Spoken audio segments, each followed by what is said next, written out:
The thing about being a screenwriter is it's not at all like being a novelist. They are two wildly different careers. As a novelist, if you write a good book, it'll get published. It may not sell. It may languish. You might end up becoming a mid-lister.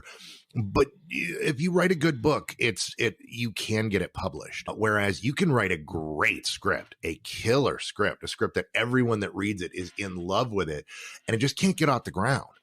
And so as a screenwriter, you can be steadily working. I've been steadily working as a screenwriter for the last 10 years. There's very few points over the last 10 years where I was not attached to something or in the middle of writing something or where I had 2 months off in between gigs. I'm constantly working, but those movies end up, studio politics get involved. We had one movie that was almost ready to go. And then there was a internal coup at one of the studios where a bunch of people tried to overthrow a couple of other people and our movie got lost in the shuffle. And the people that won were like, yeah, that wasn't our movie, so we're not going to make that.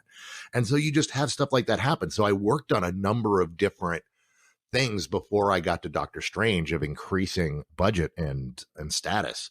And so then when we got up to Doctor Strange, I was a huge Doctor Strange fan from the womb. I'm a Marvel kid through and through. And so when Scott called me up one day and said, hey, one of the studios is talking to us about making a comic book movie. And I said, Scott, what comic book movie is right for us? Come on. And he goes, Doctor Strange. I'm like, oh, that's the one. Oh, yes. Okay. And so what we did is we wrote a 15-page document that was, here's what our version of a Doctor Strange movie would look like. And Marvel saw that and they flipped for it. In fact, they were like, this scene right here, this scene is going in the movie. This is one of our trailer moments.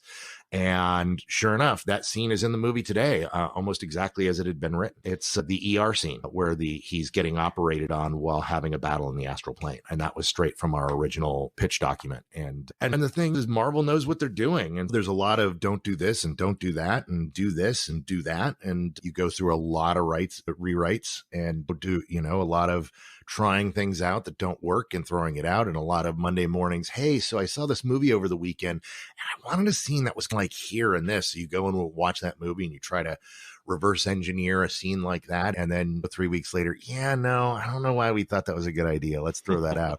So just lots of throwing stuff at the wall and seeing what sticks at times, because you're constantly with Marvel, you're constantly trying to reinvent the wheel. It's if you just repeat yourself over and over again, people lose interest. And that's what's interesting about Marvel's constantly trying to have different structures to their movies and different levels to the threat and different big ideas so that every movie feels different. And so they have, by the time we got, I think we're movie 16 or either 14 or 16. I'm pretty sure we're 16. By the time they got there, they're like, okay, we know how to get people to write a Marvel movie. And so I got to learn from the best. I got to learn from sitting in the room with Kevin Feige and going back and forth with him and figuring out that story. And so, yeah, it was an amazing experience, but I learned a lot about writing and a lot about writing for mainstream audiences from the hit makers themselves.